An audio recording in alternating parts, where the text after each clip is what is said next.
check it, the year 2018 in Lumberton, North Carolina. At that particular time, they had came across the TV, a news flash, that we are about to get another deadly hurricane. So in my mind, I'm not staying here this time, because in 2016, when Hurricane Matthew came and shut the whole city down, barricaded us all, roads fell in, the city was flooded, no electricity, no water, boom, boom, boom. Peep it. So I was like, I ain't staying here. I ain't staying here this time. I'm going to Maryland. Are you coming? He was in a narcissistic rage. He didn't want to come. He was cussing. He was fussing. He was trying to intimidate me not to go. He was trying to hinder me not to go, because he had other plans. Narcissistic people plot bad. Even though they are around you, their minds are always ticking nonstop. They go by sight, not by faith. They don't know what's inside of you, but they can only read what's on the outside of you, and that's your actions. So I'm standing up like, oh no, bro, you ain't gonna stop me from going to Maryland. You always around your family, you always traveling the road. All right, I'm letting him go on about his life with his narcissistic rage. I'm looking at him like, okay, you're still not gonna stop me. So by then, I'ma go. Mama wanna go to it, get on the phone, call his mama. But see, he had a plan. I'm gonna tell you the plan. I'm gonna wire it out real quick, the best way I can, real quick. So I was like, your mom? I was like, I'm leaving my daughter here. She don't want to go. See, she was in the streets though. She was on drugs or whatever. She was doing her own thing. So his mom was like, I want to go. So we on our way to Maryland, and she don't have no money. We have to take care of her. That was his motive too on that. He gonna always take care of his mom, but for a reason. Narcissistic people always have motives. Just know whatever they do is always something behind what they do for you. We riding and you getting there, and I'm feeling my spirit is off, and I'm like, oh man, this could be some mess now, because his mom with him, and we all didn't get along. We did not, because his mom was always upholding her golden child. Whatever he did wrong, he did right, and she did that for her own security as well. So we get there, she stayed with my grandfather for a week. He let her, and me and him stayed down there at my mama's house, which her boyfriend always let me come. I'm always welcome. So her deceased boyfriend. So we get there, and I was like, I'm over this. And you can't talk to narcissistic people, because they're gonna always agree with each other. Even though my mom was my mom, she was always on his side. So whatever I talked to her about, she was always with it. So I just start moving the way they move, in silence.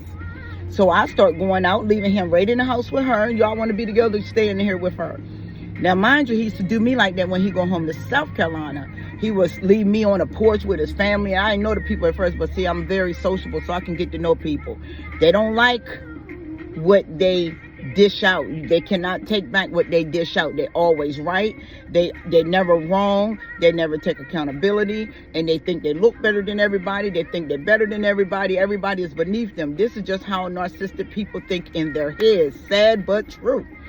So I start going out in the streets or whatever, and I call it the streets when you go in the clubs. I was going out in the clubs or whatever. He start calling me, where you at? We get in the club that night. Me and him both went out. He already knew he could go on another narcissistic rage. I let him. Oh, I'm tired of this. I'm tired of this party and stuff. You ain't nothing but a party girl and And I'm looking at him like, whatever. And I'm literally ignoring him. They hate to be ignored. Believe me, they get into a real narcissistic rage. If you can't handle these narcissistic people, don't challenge them in their rage, because they will take your life. Me, I wasn't afraid. I'm a super empath, so I know how far to go, and I know how far to push them overboard. But I go far. I'm gonna push overboard. So we got back to the house, and we woke up that morning. I hogged the keys. I hogged the keys, because he always hogged the keys, so I hogged the keys because I knew he was up to something. Wake up, it was afternoon. Excuse me if I'm rubbing my lip gloss. It was afternoon, and he was like, where the keys? I was like, they're right here. I was sleeping on the couch like he normally do when he done did his dirt. I was laying on that couch, wasn't paying him no attention. So he was like, where are the keys? I want to go to the store and get something to drink. I said, here go the keys, because I already knew he had something up his sleeve, because his mama was there with him. So his mama was going to be the driver, because he drank too much. He can't drive any kind of way. He's intoxicated. Mind you, he had another addiction that he hid for a long time. Cocaine was his addiction. So Boom, check it. He go to the store real quick, come back. He go to the store, asked us what we want. We ain't see him for an hour. The store right up the street. I said, Mom, he left me. Mom said, no, he didn't leave you, baby. I said, oh, he left me. Boom. Call his phone, wouldn't answer. Call his mama phone, wouldn't answer. I said, Mom, call granddaddy, because his mom stayed with granddaddy.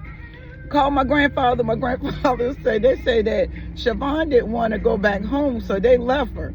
Them people left me 500 and some miles away. Took my pocketbook, took my credit cards, took everything, took the car, my car, and everything, and left me. And they made it back to North Carolina. Let me tell you, if you don't have faith, because I got back home right after they got back home, because God make moves. Let me tell you, God make moves for his kids, but you just got to trust the process. When I got back home, he come over there to the house. You mad? I said, I'm not mad, I'm home. Moved some furniture out the house and everything into his mama's house, because he already knew it was But I want to tell you this. Narcissistic people cannot take back what they dish out. I'd rather for you to lose, as Fantasia say, and win again. Because if you stay there, it's going to make you or kill them. Blessings.